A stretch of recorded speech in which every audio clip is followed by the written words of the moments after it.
Welcome back to Lorcana Hobbyists, episode 3. We have Cameron, our co-host, with us today. Cameron, how you doing today? Oh, I'm doing great. Riding the high off the weekend. A lot went on this past weekend, as I'm sure many of you know. Maybe many of you have been there as well. Cameron was able to attend the Lorcana Challenge in Atlanta. Let's just get into it. I mean, we know there's a ton of talk about here. A lot of things being talked about online about it. We saw a lot of great things over the weekend. We saw some other things too. So, Cameron, how was your experience? Just go from the beginning here. Like, did you get to the check-in? It was awesome. I did not make it to check in on day one. I did not get my promo.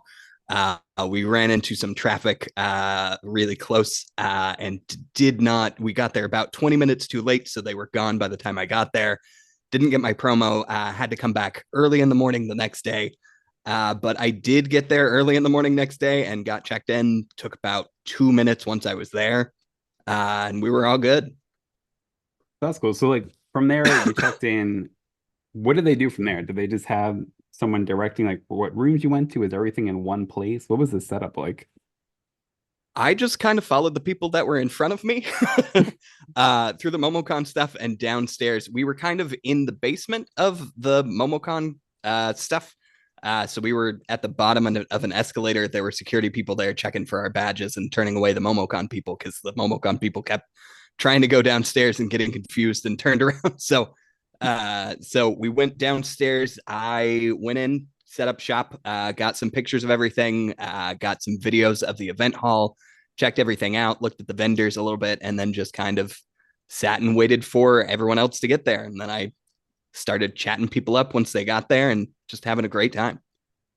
That's awesome. So as far as like the event starting, and you did the actual competition, right? You didn't just do the side events. Correct. I did the main competition. I took my mono steel deck, did awesome in it. When there was a players meeting about 9. We all got and went up, lined up for that, and it was just a massive sea of people, just huge crowd. I really felt what 2,000 people in one room feels like. So we were all trying to funnel in through one little entrance into the main competition hall for our players meeting, which was just, hey, how's it going, everybody? This is how the event's going to run, um, which was awesome. They did eventually open up the other side, so people started funneling in through other directions other than just the one. But it was so crowded, so massive, so much fun. Um, I took my mono steel deck. I played my first round against an empty chair, so I did go 2-0. Got my wins, got my W's. Um, Second round, I went 1-1. Third round, I went 0-2, but I did get my Gantu out on the field. That's So great. I called that a win. Um, Even I think it was Shane, maybe it was McFly. Somebody in the Discord was like, "Oh my gosh, I heard somebody took a mono deck to league and then or to the challenge and then got a Gantu out on the field. That's worth a golden Mickey." And I was like, "All right, here's my address." Oh, that's awesome. So I mean, yeah. So how was that experience for you? Actually, before we even get into that, because we talked about the new game format there too. So how did you find the new game format of just playing The the two best? game format. Yeah, the two game format. Personally, I'm not a hyper competitive person, so I kind of preferred it because it was a little bit shorter rounds. Again, I took mono steel, so I was not expecting to do well. I did significantly better than I was expecting to, though, because even in the games where I didn't win, I got pretty close. I got to 17 in most games. I think I got to 19 in one. Like, it just steel puts in work sometimes. Yeah. But the two game format, it was a lot of fun.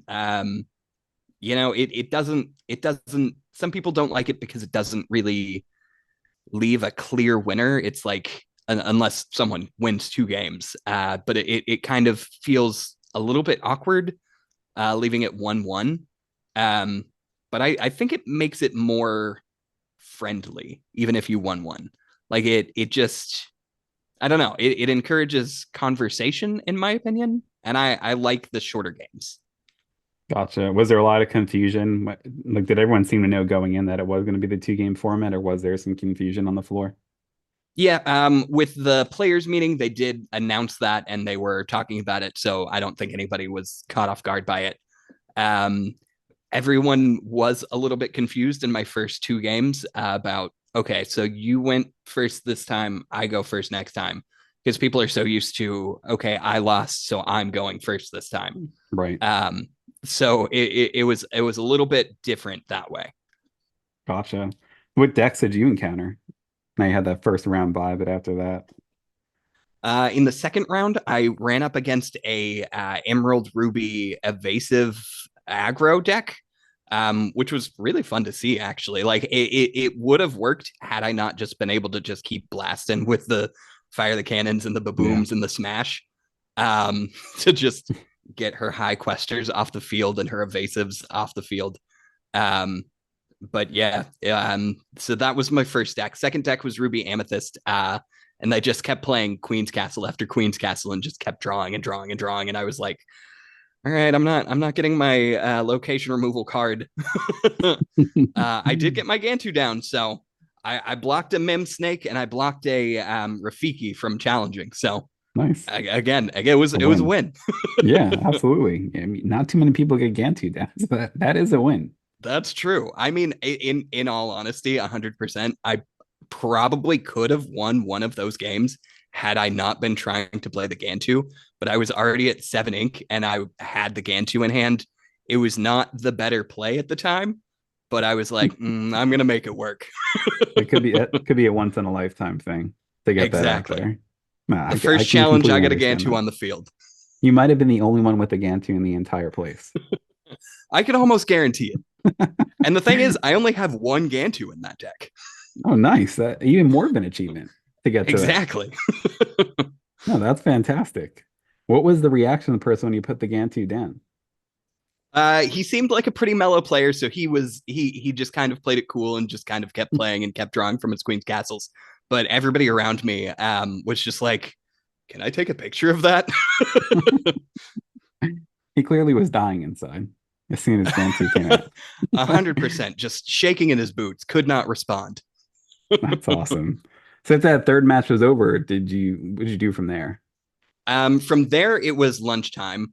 I was very tired because we had had a long road trip down or up the day before. And I had woken up I probably fell asleep at like 2 a.m.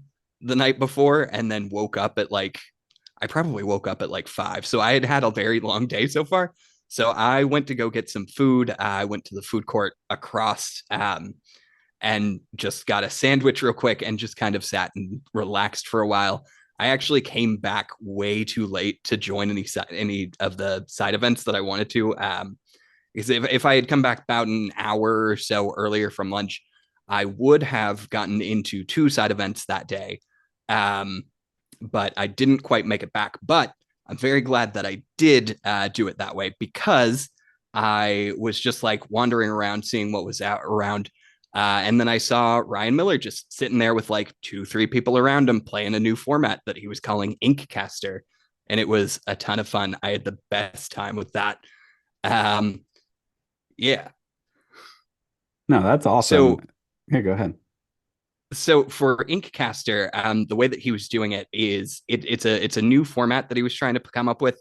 It's like the pack battles that were in Lil, where it's you open 2 packs, you use the 2 puzzle pieces as your ink.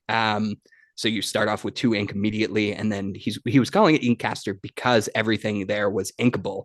Um, so you open the 2 packs, you don't look at them, you put them on top of each other, you draw the first 5, and then you can mulligan if you want. I did not mulligan just because we were not sleeving the cards because we were just like boom, boom, boom, going, going, going. Um, so I drew my first card and it was an enchanted piglet. This enchanted piglet, I don't know if we're That's doing awesome. If video we or do. not, but but if we do, my enchanted piglet, and he was like, "Oh no way!" And it was a very fun pool. He was like, all right, I'm not gonna make you play with this. So I'm gonna give you this an Aurora card. I'm gonna cross off her name, and this is now forever an official enchanted piglet. And then he signed it to make sure that it's forever an enchanted piglet. So I have an official enchanted piglet and a proxy enchanted piglet. That's awesome. No, that's so cool. And it's great to hear. Like It, from everyone you hear, he's just like such a cool, chill guy. That's awesome he that you got that has opportunity. so much energy. He was just like all smiles the entire time and just like, I don't know how you have that much energy. Um, when we were playing, it was a very, very high energy game because there was a kid that was trying to get in as well before he had to go back to the main competition. Because once him and I started playing, people started finishing up with the competitions and the side events and started coming over and being like, "Oh, what's going on?" And so there was a kid that was up next that was in the competition, and he was very anxious about trying to play Ryan before he had to go back to the competition. So he kept being like, "Is it my turn yet? Is it my turn yet?" And so me and Ryan were both like, "All right, well, we got to get through this game. We got to get through this game." And so we were just like, "All right, I play a Chinpo. All right, you go." Uh, and just like very high energy, like trying to like blah, just over the top reacting, and the kid was just like giggling so hard from it. Ryan is so funny. Um, in the game before me, actually, he was losing to a John Silver, the Sapphire one from this set, and he was like, "You know what? There is one thing that I can do to save myself from losing right here. Can I see your card?" And then he just takes the card and writes, "You know what? I have the authority to just ban this," and so he wrote "banned" John Silver. And then signed it so it was official, and then was like, "All right, well, it's a banned card, so you can't play it anymore. So I win, actually." Uh, and he, clearly kidding. He let the other person actually take the win, but it was so funny. He's such a funny guy. That's awesome. How long do those games take? Those are really interesting sounding games. They were really fast. I mean, the game that I played was very fast just because we were trying Yeah. to go as fast as we could, but they were really fast. Because you only go to 10 lore. Um, and it was like at the end of our game, I played a Chinpo and he played Isabella, the evasive one that quests for 4 Right. when nothing else is on the board. So he got it because I had no way to deal with that.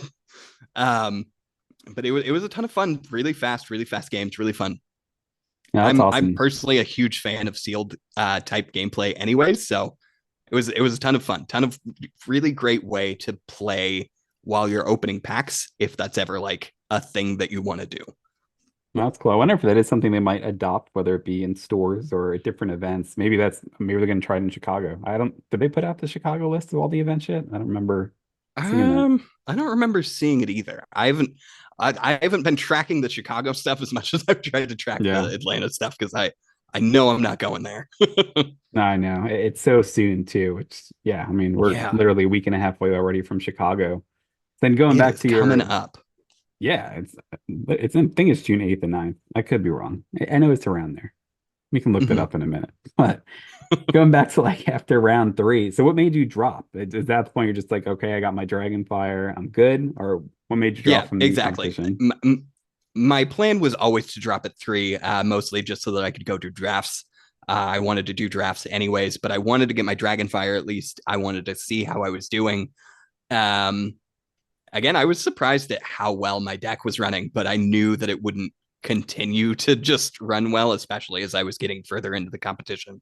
Because most of the more casual people like me were almost certainly going to drop at 3. Like the difference between the number of people that were playing before round 3 and then after round 3 was pretty stark. A lot of people ended up in the side events. Yeah, that's what I was wondering. How many people did drop after that third round? Because I know you need to get the 3 rounds to get that Dragon Fire, and it did seem like that was a lot of people's goals going into it. Yeah, the All right, so Dragonfire is just it's so the good. Dragonfire is just so pretty. Yeah, all these cards, especially the foil versions they did for these events, they're amazing. Mm-hmm. It's so cool. It's awesome you got the opportunity to get one of those for sure. Yeah. So how many side events did you get to play on the first day? On the first day, I got back just a little bit too late. Had I gotten back like an hour earlier, I could have started my draft an hour earlier, finished it, and then had time to sneak into the last draft of the day. But that did not quite happen with how slow I was returning from lunch. I missed it by about 15 minutes. Once again, just I'm a little bit bad at time management, maybe. um, so I only did one draft the first day, and I pulled an enchanted piglet from that as well. The spirits of playing mono steel and getting a Gantu out on the field in Atlanta really blessed me with the steel enchanted pulls. Yeah, that's crazy. It did seem like there was more enchanteds being pulled this weekend than I've ever seen. I feel like so many people who played in these events. I wonder if they stacked the packs, but I saw so many enchanteds pulled, which was Yeah, really cool. I was gonna say I did another sealed event as well, and there was an enchanted that was pulled behind me. It felt like almost every event there was at least one. Yeah, that's awesome. Honestly, if they knew they were in there, that's even cooler. To put Mhm. that to the people. So, as far as the side events go, and you're doing those, what was the cap like in those events? Was it a lot of people getting into one event, or was it a smaller cap? It seemed like they were actually doing pretty well with the scaling. Like I didn't have any issue getting into it, even when I signed up late for some of the first event. Um, I it seemed like they filled up, and then just kept going as more people wanted to get in. Gotcha. What time would you say you were there till that first day? Is that like a 10-hour day for you? It was a long day. Getting there at 7, and then I think I probably left 7:30. I don't know. Again, I'm bad at time management, so I have no recollection of the time I did anything, unfortunately. Um, I think it must have been about 7:30 when I left. Because after that, I went and had dinner with one of the other CCs, Lorcana girl and her fiance. That was a ton of fun. Loved hanging out with her. She's great. Always a great time. Um, yeah, it was fun. Honestly, my favorite part was the meeting people, having dinner with people, having chats with people. It's just such a great event to go meet people and just hang out. Yeah, that's awesome. That's something we've talked about before, like the Lorcana community itself. It's so good. Like compared to other TCGs I've been involved with, it's completely different. It's a completely different vibe in general. Yeah, it really was. Because even on the second day, like the second day, there was a little bit of issues with getting into events at the start of the day, but towards the end of the day, everybody was just so friendly and nice, and everyone was just trying to help each other out with getting the tickets that they needed for the promos that they wanted. Like I just got gifted 4 tickets for the that I needed to get my Rapunzel because I wanted my Rapunzel so bad. And I did finally get it, but only because I was gifted those tickets.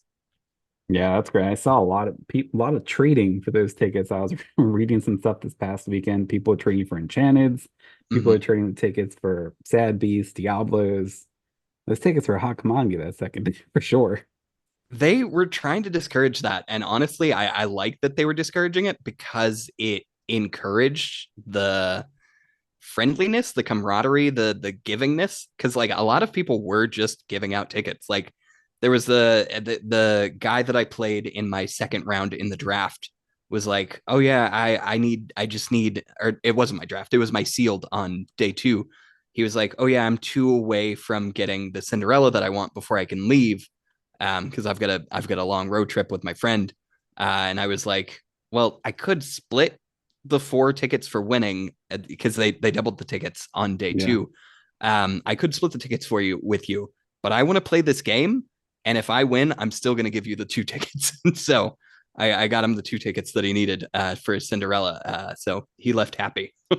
That's really cool. I know you touched on a little bit like the problems for day two. So let's walk through day two a little bit. So you get it back to the convention center.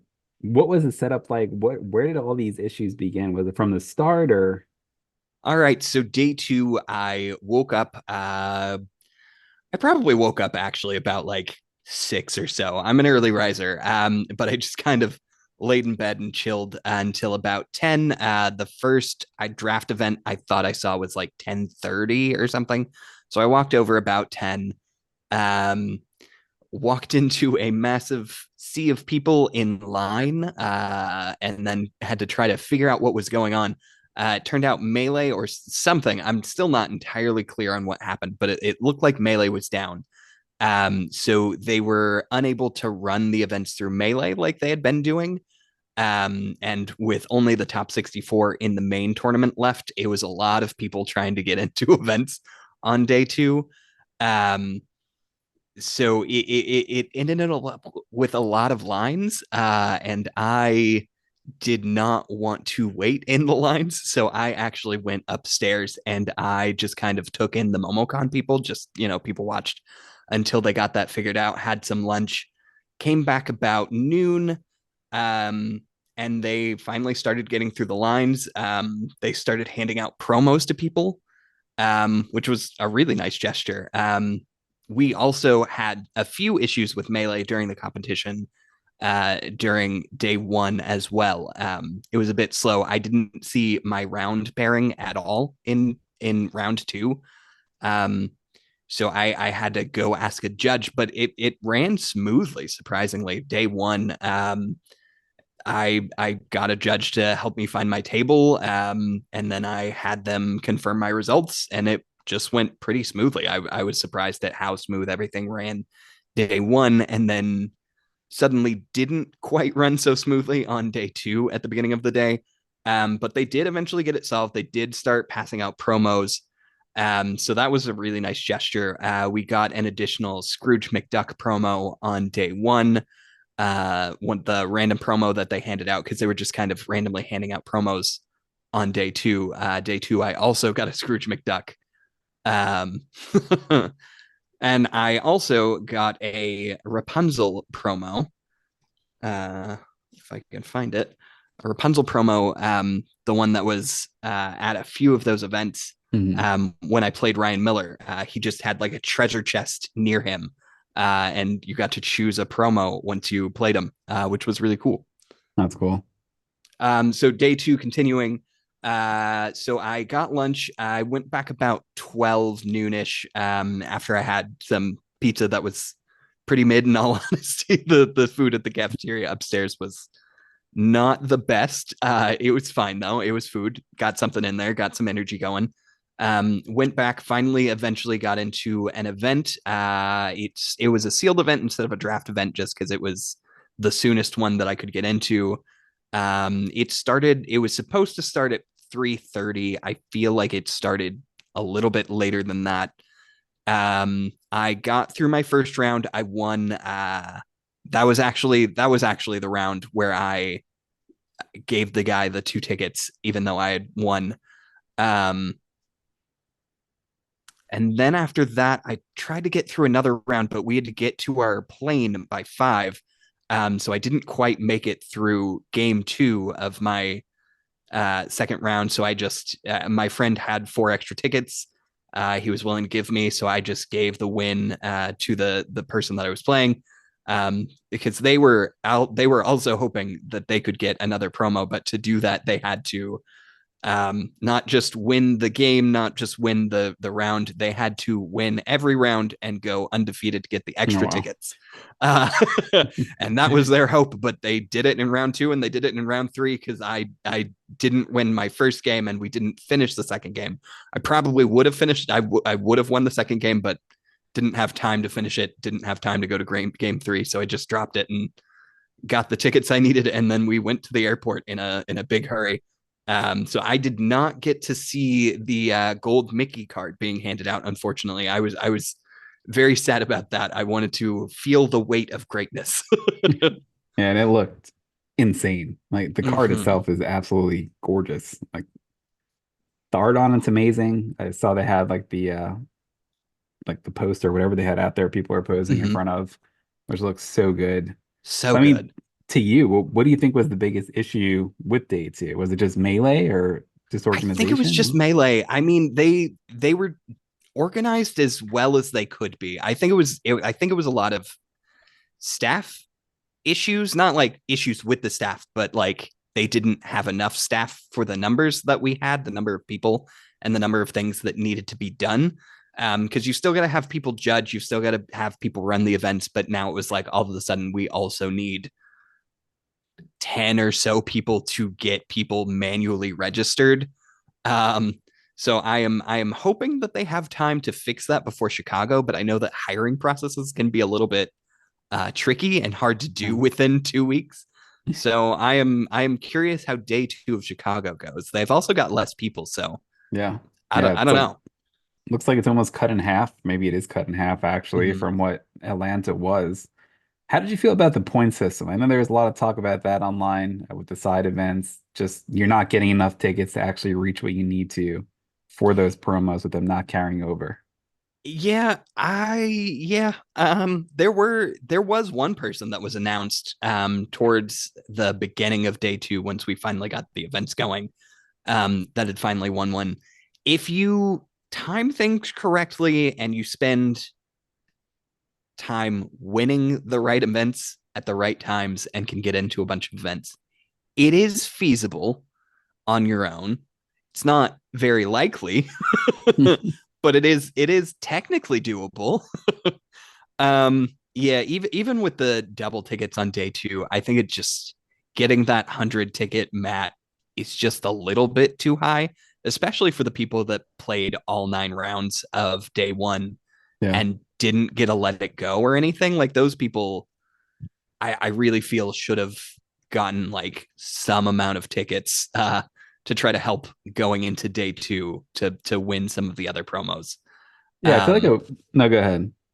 Um, I don't remember. You go ahead. I was gonna say I think it would have made sense to just for the competition itself, just to give out tickets for wins. Because you're really promoting that prize wall.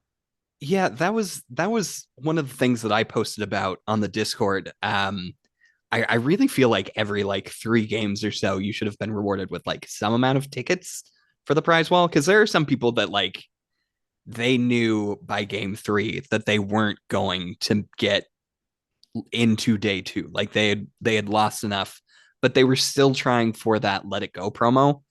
Um, and some of those people didn't get it. And that's a bit sad to play all 9 rounds and end up with nothing other than the experience, of course, which is great. It was fun playing.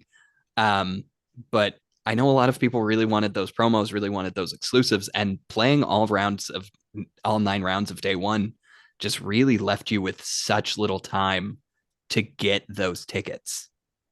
Yeah, that stinks. I feel like it definitely should have something for those competitors for that first day because you really had no way of doing anything with that prize wall until you're either eliminated or dropped out. Exactly. Yeah. Yeah, because those tickets were hard to get day one, just because it wasn't the double thing. I think had it been double the tickets the entire time, I think a lot more people would have had more time and been more happy. Um, but that's just not quite the way that it worked day one. Yeah, I'm curious to see if they either drop the pricing of the prize wall for Chicago or if they just go the double ticket route moving forward, which maybe does make more sense. Yeah, I'm curious too. I'm curious how many more people drop in round three now, knowing that it may be better to just go for the unfoiled promos. Yeah. And like you're saying, people dropping after round three, do you think they were prepared all for all those people who did drop after round three to just move right over to those side events? Maybe that caused some of that backup. Like I said, I was gone after lunch, so I didn't see how that went. It looked like it went pretty smoothly to me, but I was across the street having lunch for about, I think it was probably like 3 hours. I just kind of sat there and just slowly ate lunch. I was very tired. I just wanted to enjoy it. Um, yeah, I don't know. I don't know what the solutions to these are. I just know that there should be some solution out there somewhere to make it work just a little bit better. I really feel like if every 3 rounds you gave enough tickets, like 4 tickets to like get a pack or something from the main competition, that at least does something. You would at least get like 3 packs Yeah. from staying all 9 rounds. And I think that would be really cool. And I did see some, I don't know if everyone got it, but I did see some people who had just the attendee badges. They were given 6 tickets just to kick things off right away, which got you almost to what, about halfway to that promo right away? Yeah, because the promo was 14, so you're about halfway there. It's definitely a good head start. Again, I don't know whether I would have done an attendee badge, knowing that I had the competitor badge, whether I would have swapped it, just because like I really wanted that Dragonfire. But had I not cared so much about the Dragonfire, I definitely would have just done the side events. Yeah, and side event, the prize wall was great. Like there was so much Oh good stuff yeah. on there. I mean, between the promos, the Cinderella promo, the Rapunzel promo, I honestly really wanted that Lorcana hat. So I'm like dying to Oh, try and get one of same. those. Those I were a want lot of that tickets hat. too. They were 25, I Yeah, think. I think they were I should 24, have that pulled up, 25. but it just I was a little bit surprised that they didn't sell the merch stuff Yeah. on their own. Like the shirts at least could have been sold. And I would have loved to have gotten one, but I didn't have enough time to. I barely had enough time to get my Rapunzel, and I needed my Rapunzel. So Yeah, and I feel like that was a huge missed opportunity because it you don't see that stuff anywhere. And like seeing that yeah, there, and it didn't seem like too many people really were able to get or didn't opt for that anyway, because most people seem to be going for the promos, the mats. yeah, exactly. And I mean, I hope that that doesn't like flag to them that people don't care about the merch, because I feel like a lot of people do care about the merch. They just cared about the exclusive cards more. Right. Because like it is a trading card game, not a trading shirt game. Um, as someone else said. Um, so it makes more sense that the cards were more popular, but I really would have loved a shirt too. Yeah, the shirt looked great. The hat, I'm dying Mm-hmm. for like the Lorcana hat. It's not the same hat that they wear at the events, like the staff and stuff, but the hat was really cool. No, yeah, it has the challenge logo on it instead of the just the regular lore logo. But Right. it's still just it looks so cool, and I It want did. one so bad. Yeah. It looked really good. The promos looked amazing. I really want that Cinderella and the Rapunzel. Oh yeah, I So, would have yeah. loved to have had a Cinderella as well, but in my heart of hearts, I needed the Rapunzel. She's my favorite. No, I hear you. And the other issue I saw happening too with the tickets, you had people who were just buying attendee badges, like Mm-hmm. multiple, because they were given six tickets for each badge. Yeah, I had considered doing something similar with just like starting a draft, getting the 4 tickets for participation, and then dropping from the event, taking my cards, getting my promo, and then leaving. But I wanted to try to win that second game, the second round of that game for the sealed that I was already in, instead of doing it that way. But yeah, I was surprised that they were selling the attendee badges there. That didn't last very long, to my knowledge. That people were saying that they were doing it earlier, and then they Yeah. realized that people were abusing that system by doing that, and then they shut that down, Yeah, I which was saw it nice. too. Yeah, I was surprising that it sounded like some people got a lot too from what I've seen on like some Facebook groups and stuff, Yeah, unfortunately. And those are the same people just selling them. So they literally just bought the badges, grabbed the promos, and they're just reselling them. yeah. Unfortunately, it's a lucrative thing. Yeah. People like the promos. People like the cool stuff. And I mean, I can't complain, because the more that stuff is out there, the cheaper I can buy Rapunzels, and then the quicker I can just have 4 Rapunzels in my deck to play with that are blinged out with the alt art. Yeah, and So then I all mean, are so good. so and it's not a great situation, but if it gets more of it out there, I'm personally not going to complain. Yeah. And unfortunately though, there's still like 450, $500 per everything Yeah, I saw so far. that's not the greatest. But as more of these challenges go, like I don't think that the Dragonfire will stay as priced as it is. Yeah. I feel like right now all of that stuff is as high as it's ever going to be. So if you've got it and you want to sell it now, and sell it to me, and sell it to me cheaply. And then we were talking about the mat earlier too. I saw someone put the mat up. It went for like it's going for 2K for that Really, mat. I'm not shocked by that. No, It is a beautiful mat. It it is the mat is. that Ryan Miller was playing when we were playing that Inkcaster format. Oh, one other thing I was going to mention as well. Ryan Miller was just running around with 2 unreleased pens on his backpack. Yeah. That people noticed. I didn't notice when I was playing him, because I was just like so focused on the cards that I was like, bam, bam, bam, bam, bam. And so yeah, he was just running around. He also, in the picture that I caught of us playing together, near my enchanted piglet in that picture, I noticed that there were new dice that looked to be the same size and shape as Trove dice, Hmm. and they were green. So Hmm. I am curious if we get green dice next set, or if that was were just random dice. It was honestly hard to tell because at first when I was playing against them, I didn't really think about it. I just assumed that they were random dice, but they seem to be the same size and shape as the Trove dice. So we may be getting green dice next time. Yeah, I did not hear that. He could just be setting out some Easter eggs for this event. Yeah, Could and be. actually, I asked him, "Hey, are you hiding any set 5 cards in your shirt pocket?" Because they do the videos of him taking cards out of the shirt pocket occasionally for the reveals. And he started talking about how when he used to work for Wizards, he would go to just random Magic events, sometimes at local game stores, and just bring cards that had never been played, never been revealed, anything like that. And he would sit across from people and play, and the person that was playing him would be just be like, "Oh, okay," and then just go with their hand. And like most of the time would not notice, just like me. In the moment, I did not notice that they were new dice. I did not notice the bends. And I mean, it's so easy to gloss over some of those things when you're playing someone like, it just, if it had been a new card, I would have noticed for sure. But the pens and the dice, I was a little bit slow on, admittedly.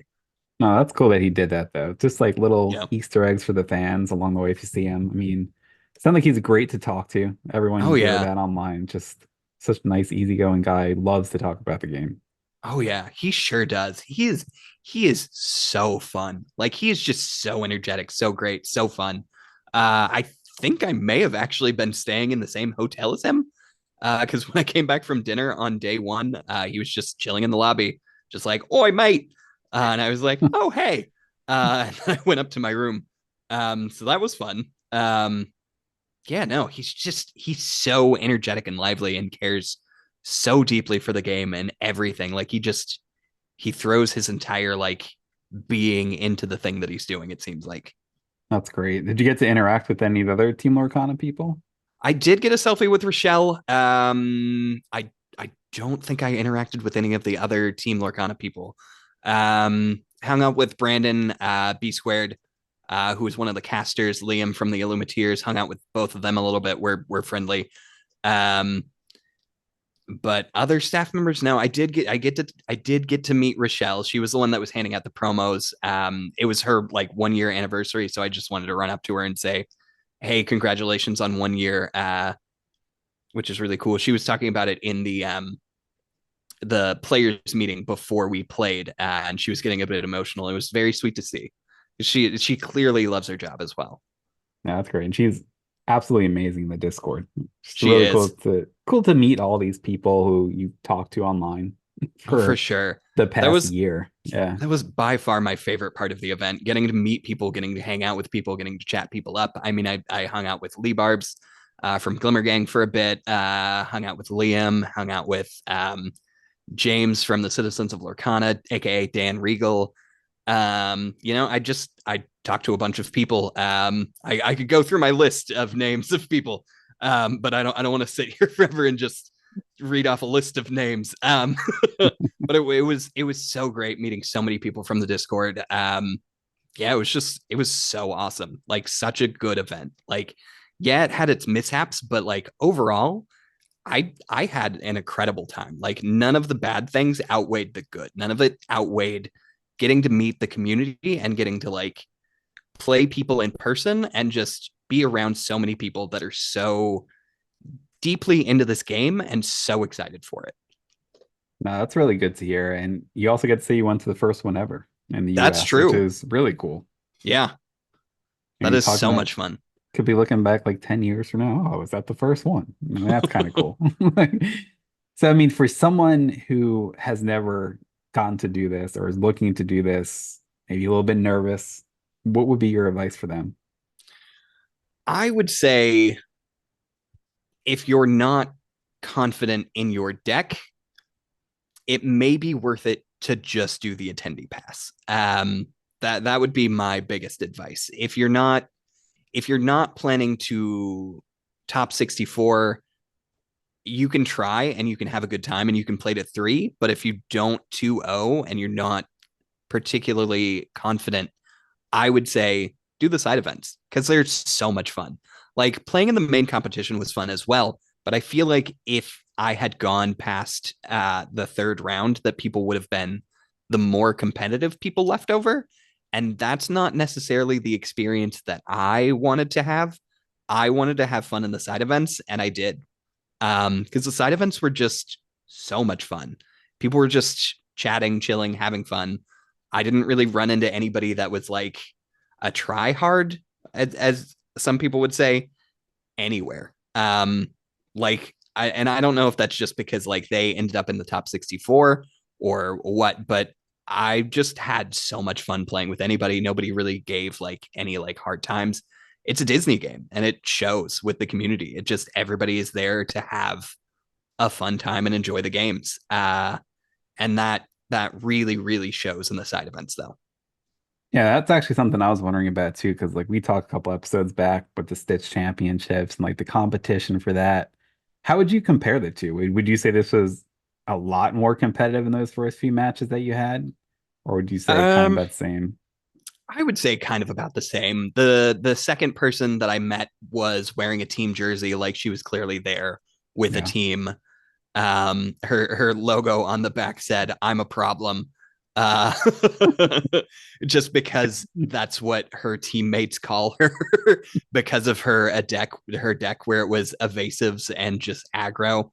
Um, which was really fun. And then the second guy I played seemed a bit serious as well. Um, so yeah, I would say it compares to that Stitch promo. Yeah. Gotcha. Did you get the sense that the people, I know you're talking about like a lot more chill and like the side events and stuff.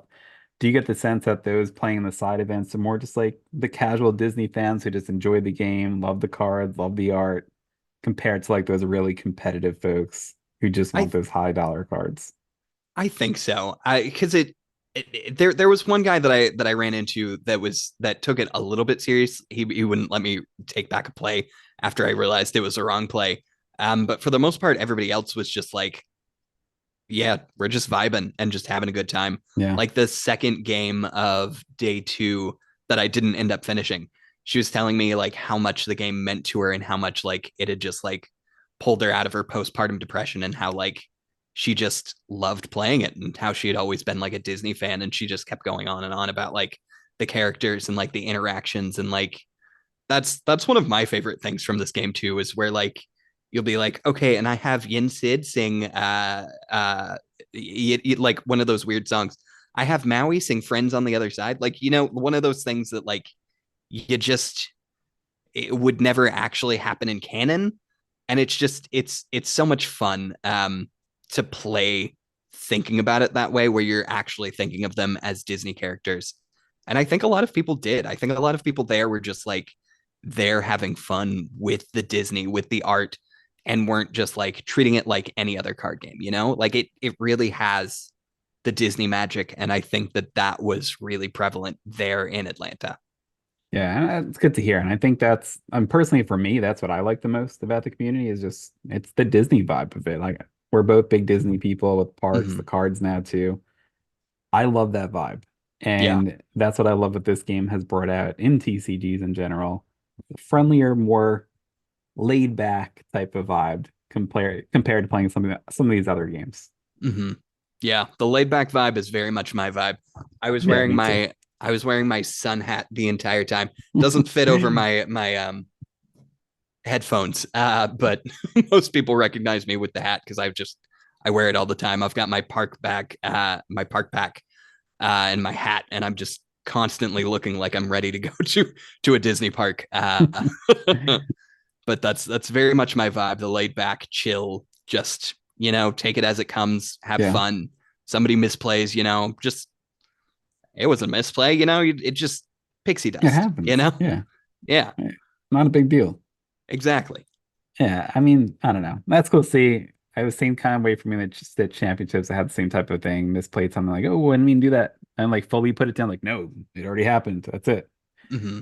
I don't love that, but I mean, I get it too. So, Yeah, like, no, I understand, and I can't hold anything against those people that like take it seriously and they want to play for their tickets and they want to win. That's just not the vibe that I want. Yeah. No, I hear you. I'm with you there for sure. So, I mean, now that you've done one, are you going to try and get to another one, or you think that's it for you? That's it for me. I am not a traveler. If it comes near me again, absolutely. I would do it in a heartbeat. I loved the event. I'm just not a traveler. I don't have the time and I don't have the money for it. But it was absolutely magical. Like it was such a great weekend. I would do it again in a heartbeat if it's near me. It's the only caveat. Yeah, I hope to get out to one. I would really, I don't know. Originally, I thought I might get to Vegas or Seattle seems a bit too far. Vegas is far too, but I feel like you can get a cheap hotel there, which I like. Mhm. But Chicago, 2 weeks away, like I really want to do it. I don't know if I'm going to get to, but I feel like if I get to any of these, it's going to end up being as an attendee, just like Mhm. you were saying before. To me, I just want to do the side events. I just want to work on that prize wall, get the 2 promo cards, and then if I can get anything else, great. I mean, that would definitely be my goal. Yeah. I would definitely say it's worth it. Just because like even as an attendee, even if you don't go and play games, I feel like it's worth the pass to just go and hang out with members of the community and just talk to people. I mean, I would recommend playing events as well, Yeah. getting those promos, winning, having fun playing the game. But even if you just want to go get an attendee pass and then just go hang out with people, it was such a good time to do that. Like, just such a good vibe throughout the entire time. And just like so much fun meeting all these people that I had talked to online and like see on Instagram, see on the Discord, and then to just hang out with them like for 2 days. It truly was magical. Like it was just such a good event. Yeah, it sounds like a ton of fun. Like I really hope I can get out to one. I know they talked about doing other events in different cities. I don't know if that's something that's going to be announced later, but I was hoping we get somewhere in the Northeast or maybe even Florida, hopefully. One of the two. That'd be a bit closer for me to get to. I would like some in Florida. I mean, Atlanta wasn't that far, but it was a bit of a drive. And I would love if I could go home after an Yeah. event, like if it were in Orlando or even Tampa. Like that would be so cool. Yeah, that would be nice. I mean, I know we talked about probably a couple episodes ago about maybe where they might do the championships and stuff. I don't know. I Mhm. always thought it was going to be Florida or California, but who knows? Yeah, I'll be a bit shocked when it isn't, but not that shocked. I mean, Yeah, it could be Disneyland Paris for Worlds for all we that's what know. I I was thinking mean, too. who knows? Yeah, well, I guess time will tell. Time will tell. I'm interested for the fan events. I want more info on those because Yeah, I forgot about those. now it's Yeah, just like I want to go meet people again and I want more events to come near me because like I would love to do it. As if yeah, it the comes near me is the only caveat. fan events would be maybe that's what ends up being like Disney World and Disneyland. But I mean, that would Mhm. be cool. Maybe that's where we can buy our t-shirts and hats. I hope so. I want one of those hats I do so too. bad. So bad. I got my Rapunzel. I'm happy, but I would have been happier had I gotten the hat. It's all about the hat. I mean, I've been saying this. I was talking to multiple Team Lorcana people on the Discord for a while. I want that hat. That hat is so cool. It is so cool. Oh, I All wanted to right. talk about some of the cosplays as well before we Yeah. go. I saw this group of three that were cosplaying around the event, where they were Disney Lorcana characters specifically.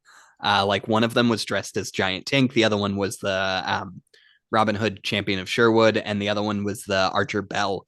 And I was just like, those costumes are so cool. There were other people around. There was a Gaston and one Bruno and what was the other?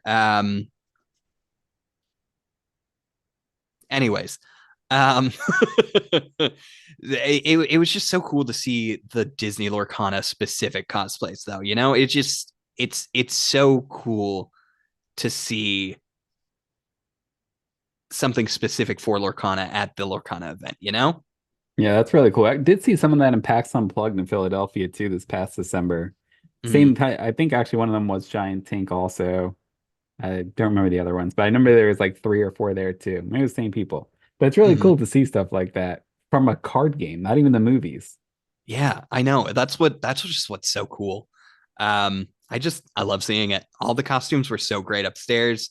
The costumes downstairs were great. It was just a great time. Yeah, it seems like a great time. I hope to get out to one.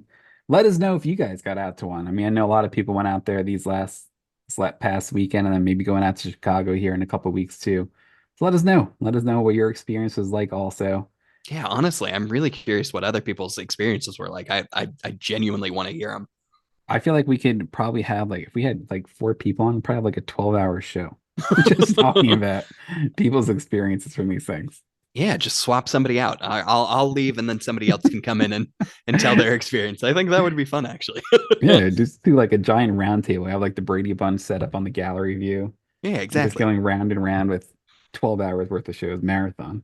Good thing to listen to on the road trip to Chicago, possibly. Hmm. All right, man. Thanks for walking us through it today. I'm glad you got to get out there. Maybe Yeah, we'll it get was to get so out much to another fun. one at some point. That's awesome. Hopefully, I'll get to get out to him. We'll see. Thanks, Hopefully. everybody, for listening. I really do hope. Thanks, everyone, for listening. And we will talk to you guys, if not next week, the week after. We'll talk to you soon.